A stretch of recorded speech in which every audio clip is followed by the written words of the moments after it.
We see Black freedom struggle through, through the story of Paula Murray, who was a Black woman from the South also. Shout out to the South.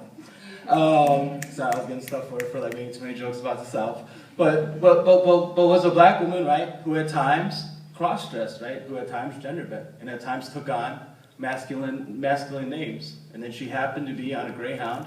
She's like, I'm not going to sit in the white-only section. And so she got arrested for sitting in the white-only section, but she also got arrested for taking on a masculine name and taking on a masculine identity, right? And when she went to the NAACP and said, hey, why don't you take my case? NAACP weren't feeling that.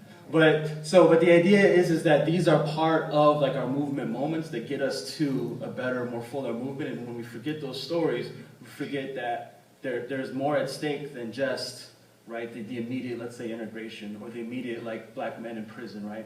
That there's also women who are losing their children, that there's queer folks who are dying at the hands of police, and that we have to also take those moments seriously. I think the last piece, too, was, I was hearing a lot of stuff about, right, like, there has to be, like, this reciprocity within, from Black immigrants to Black Americans and vice versa. And I just wanted to, like, just lift up just the idea that, African immigrants have always been part of like the popular Black imagination, right? And that like Malcolm X was the son of an immigrant. Audre Lorde was the son of an African immigrant, right? Well, Caribbean, immigrant. Folks like Marcus Garvey was actually an immigrant, right? C.L.R. James, our folks were actually immigrants, right? The idea of like how we get to the moment of thinking through what is Black, right, comes from the context of, right, a Black republic being formed within the Caribbean, right? And then that's how we get this moment across, right, all over the South and other slave areas that, hey, we can actually have our own land and have our own territories, things like that. So I think just like, it's at times, like, we also want to just remember the moments where history actually converges, right? That those differences are real, but also that they're also manufactured by a certain process. And if we kind of hold on to those parts of the history that are more discrete, we'll be able to kind of find those bridges that make like a more holistic movement. So yeah, that's all I have.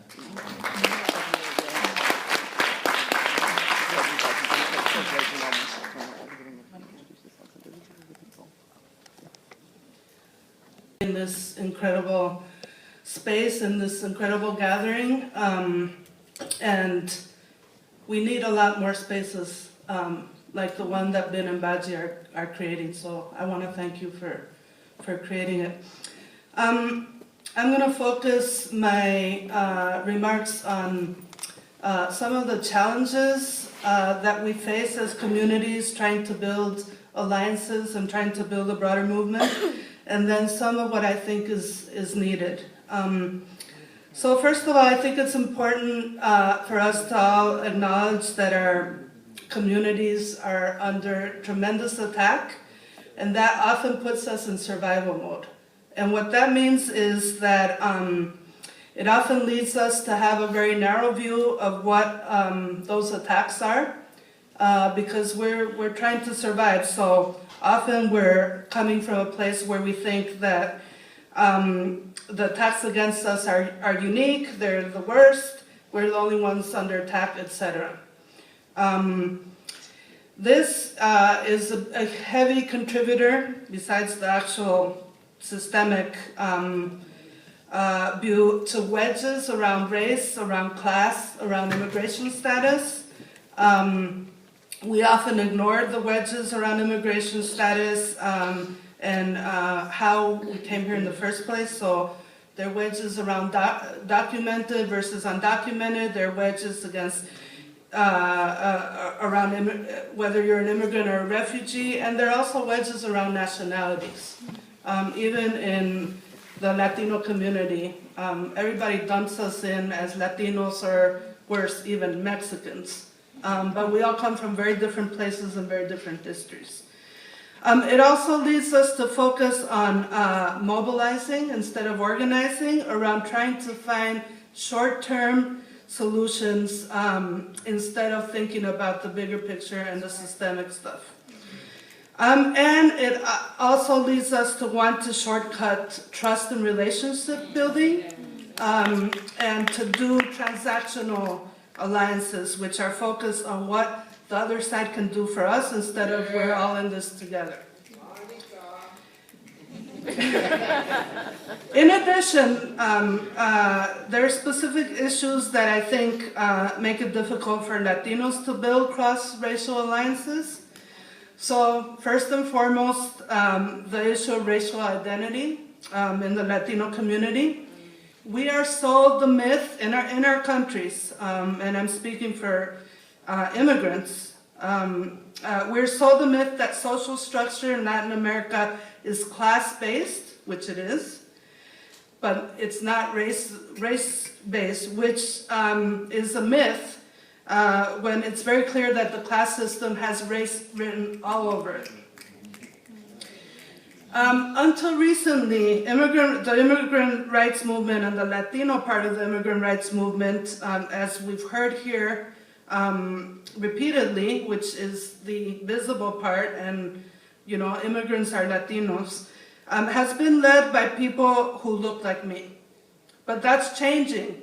And there's an emerging grassroots immigrant movement which offers an incredible opportunity to build a truly cross-racial immigrant rights movement and broader movement. In the South, we immigrants have very little understanding of the legacy of racism and white supremacy and the struggle against it. We're trying to change that as well, and I'll talk about that in a minute. And lastly, we definitely bring the dynamics of class and race when we migrate, and so that translates into the power structures of our movements and organizations. But we don't often acknowledge or see that. So some of the things that we feel that is needed. Oh my goodness. Okay. Focusing on building grassroots organizing and leadership, so that those most affected lead the movement.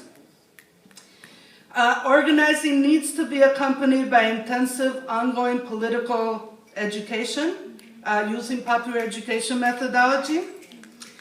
So for us in CERN, that means we're working on a curriculum that is building, talking about the historical context of immigration policies and resistance struggles within the broader struggles for racial, economic, and social justice. The root causes of migration, power, privilege, and oppression, the link between deportation, detention, and mass incarceration, and helping folks have a deep understanding of movement building, understand intersections, and realize that our struggle is for systemic changes over the long haul, even as we focus on relief for immediate issues. When we bring folks together, it's important to start with culture, share stories, values in common. We have a lot in common. And it's important to build trust and relationship before we tackle hard issues, but we can't shy away from the difficult combos. I have 3 quick other points. I'll make them as quick as I can. Even as we reach out to other communities and start building trust, we need to work out our own stuff. So for Latino immigrants, and I suspect for other immigrant communities, that means dealing with the role of race and class, and other forms of oppression in our countries of origin and our communities. We need to address the role of the nonprofit industrial complex in thinking short-term versus systemic, in staying in silos, and in seeing each other as competitors for a limited pot of resources. And what that's creating, what that's causing our movement. And lastly, as we do this work around the intersections of immigrant rights and racial and economic justice, we can't forget the intersections of other issues and identities, such as gender and sexuality, among others. As my brother said, it is no coincidence that so many of our movement leaders are women or LGBT or both. So we live those intersections daily of race, class, gender, sexuality, different ability, 24/7, and we can't or shouldn't have to separate or prioritize or put aside one part of our identity for another. We need, as somebody said earlier in the conference, to move away from single issue movement building to a broader human rights movement, even as we focus on very real and specific issues. Thanks. Perfect segue. First, I want to say thank you for Tia and Opal. I met you all separately, and I felt like I made sisters in both of our meetings. Thank you for being intentional. I ditto everything that is said, and I'll be very brief. I'll just use this opportunity to one, call upon, and you mentioned it, I think I met Tia during a time when we were talking about anti-blackness in the immigrant movement. And I think anti-blackness and how it plays out across our movements within our racial minorities is something that's important to be uplifted. I was glad to meet you in that space. This weekend, I'm just gonna be honest, I've been drained for like the last 6-7 months. And I've talked to a few people here that felt the same way. And I felt like being here from the moment that we got here that I was amongst family.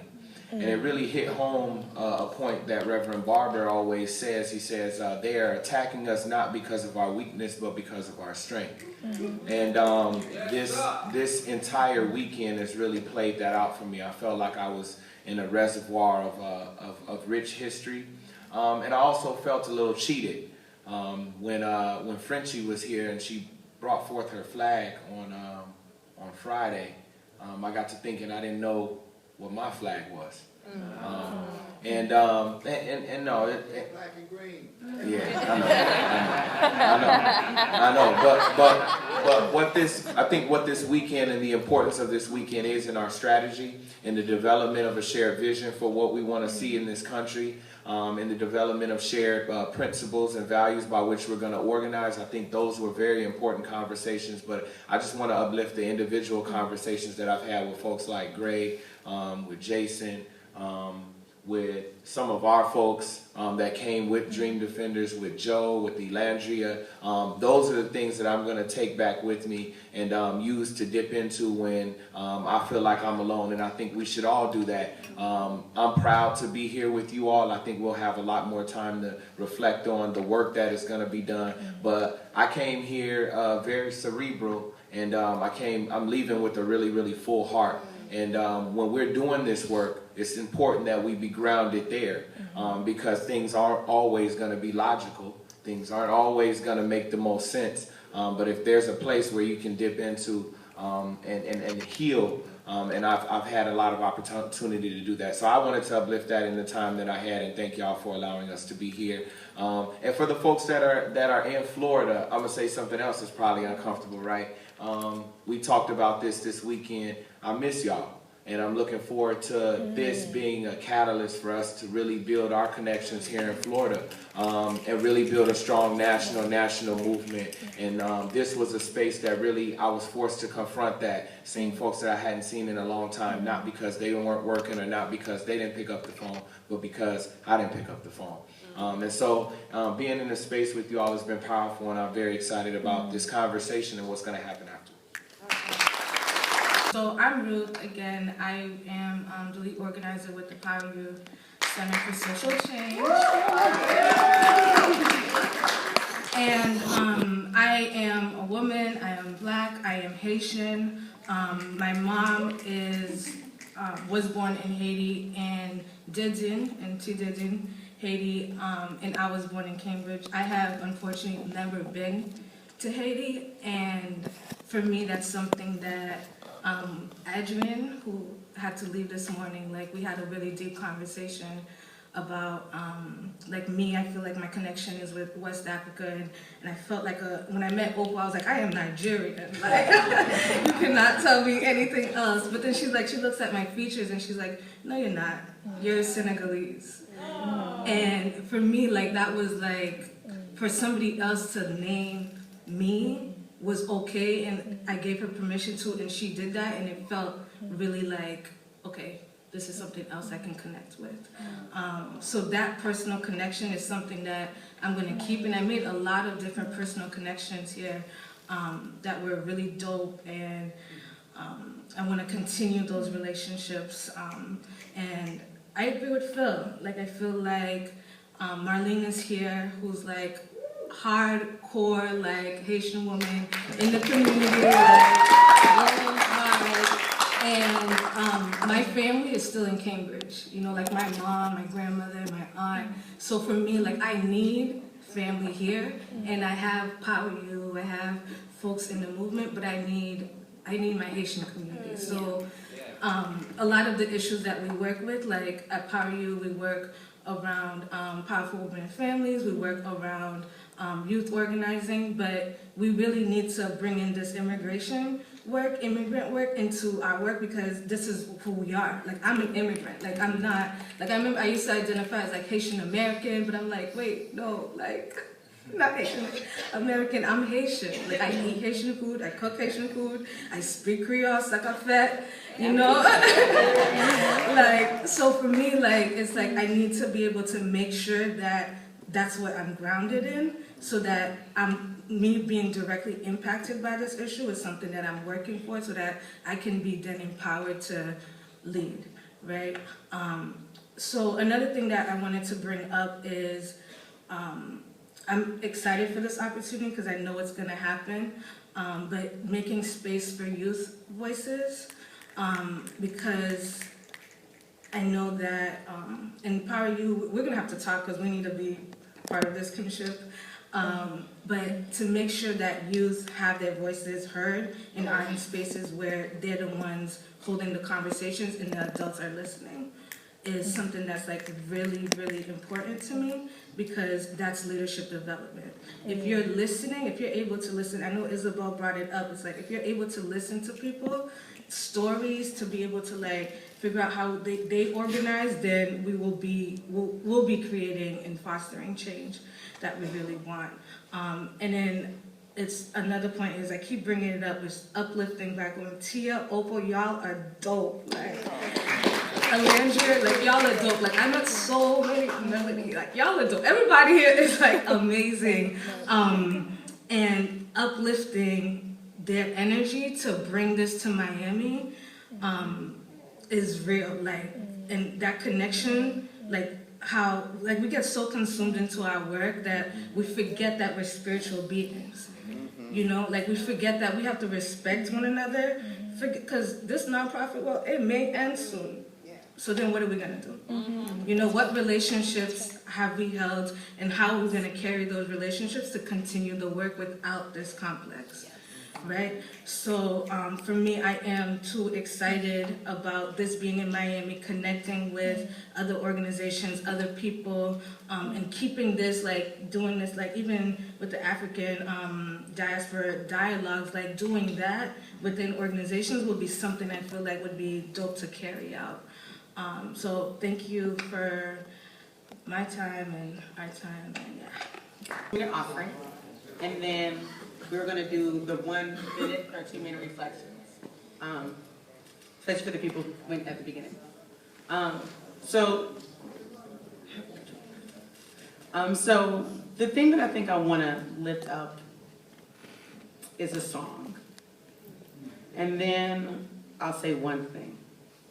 So it's a song called Solid as a Rock, and there are a whole number of people in this room that know this song.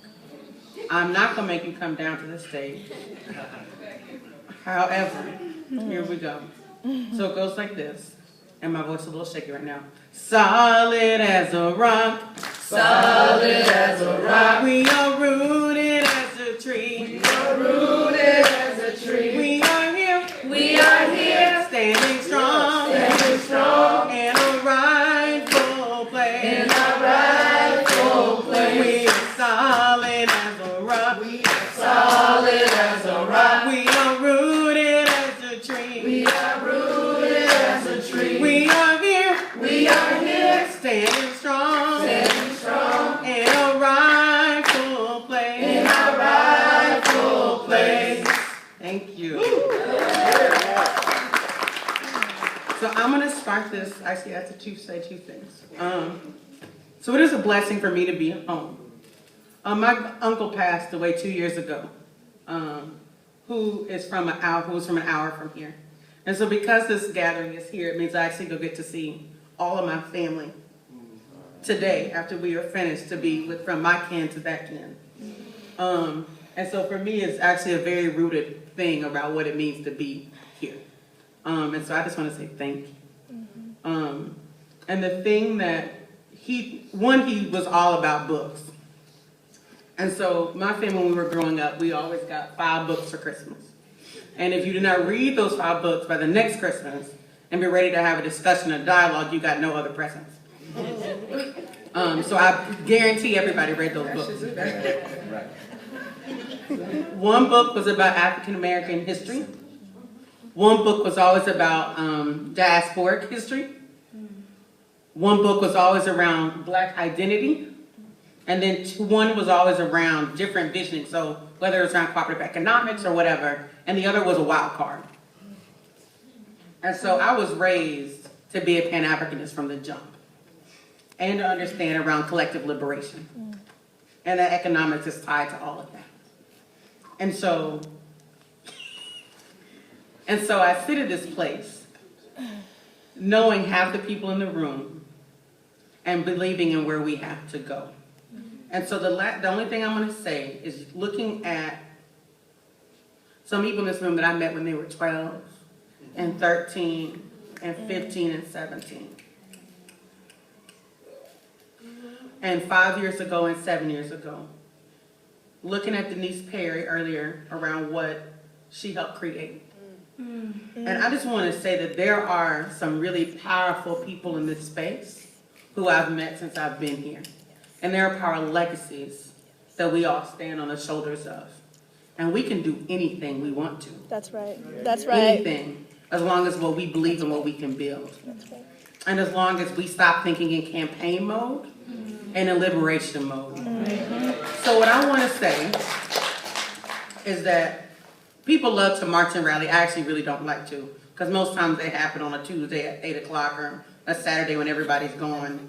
And I'm like, now if we take over a building, now that I'm down for, which is why I came to take over the Capitol. Because that's fine. Let's disrupt business as usual. But I'm not trying to get hot in a suntan or blacker just to sit there and wave a sign so that nobody can listen to me.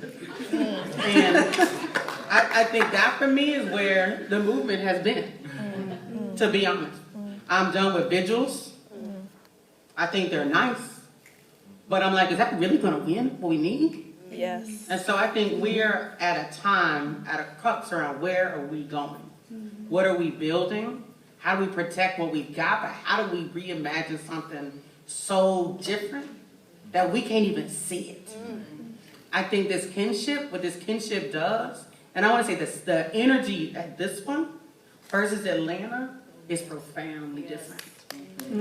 And it was based off of what Opal and Tia and the Ben Steering Committee and all of us brought into the space around family, around relationships, and around building. And this center, this center helped make it so true. Because this center sets the tone for who we need to be. And if all of our communities had a center like this, for real, oh God. I mean, we were like, really, there's a theater, what? Like, most people don't have that. And so I want to say, because, and this is the very last thing I promise, is that Phil made a comment around not having a flag.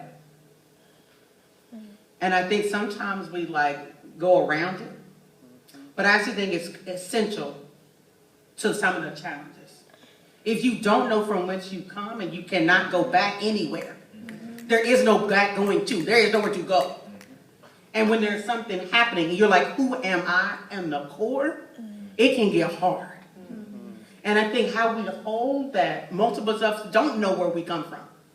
We don't have a core. We are creating our core. Our core is built out of struggle. So we are a people built out of struggle. My people, we're going to use my people are built out of struggle. And so because of that, sometimes struggle is what we know how to do. And sometimes it's hard to imagine what we can create because we've been struggling for so long. That it's hard when we're not in struggle to not be in struggle. Because we just used to being in struggle. So this space helps us see what we can be when we're not in struggle. So I just want to say thank you. And pass the mic to whoever wants to do their... I just want to say that this then kinship is a work in progress, in that there is no blueprint, y'all. We are making this up as we go along, all of us together. And we learn lessons as we go along. Alondra alluded to the fact that this kinship assembly is way better than we did in Atlanta, because we learned from Atlanta. We listened to people as to what some of the issues came up that we needed to address and how this thing needed to be structured. And that is why many of you that I've talked to feel the exhilaration that I feel coming out of this conference, that we not only dealt with hardcore issues, but we dealt with the spirit. We dealt with who we are in our own nationalities, our own ethnicities, but we also are forging a common identity because we've taken the time to talk to each other, to listen to each other, to consider each other, to take in each one of our own issues and struggles and points of view.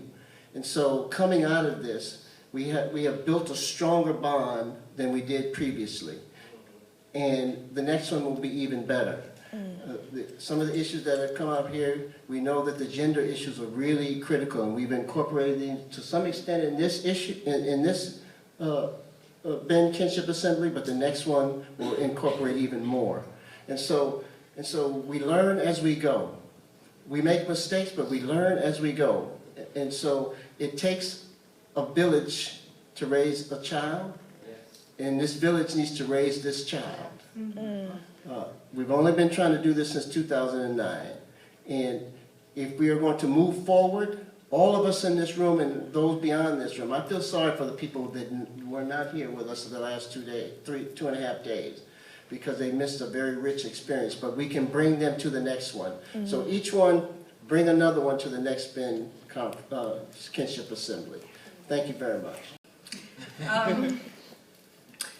So I'm just struck by the way this gathering was framed. You know, a kinship instead of a conference. I might have to borrow that,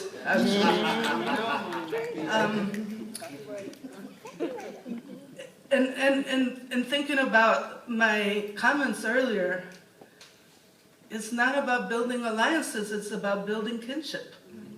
We need to start thinking about that we're building kinship with each other, both across our commonalities, but also across our differences. You can build kinship across differences. So that's one thing. The second thing is I want to continue to build kinship with Ben and Baji and the organizations that are here. I think that that folks are dealing with the roots of the issues in a way that a lot of our quote-unquote movement is not. And third, we still need to bring more people from the South. Amen. You know, the South is the intersection of so many of these things.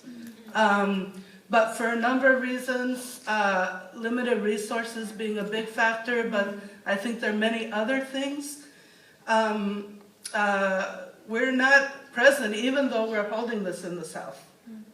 So I'd like to work with my fellow Southerners to do that, and then bring the spirit of this to, you know, to our own work. So for CERN, it's been a challenge. We are primarily Latino, not by design, but because of some of these issues.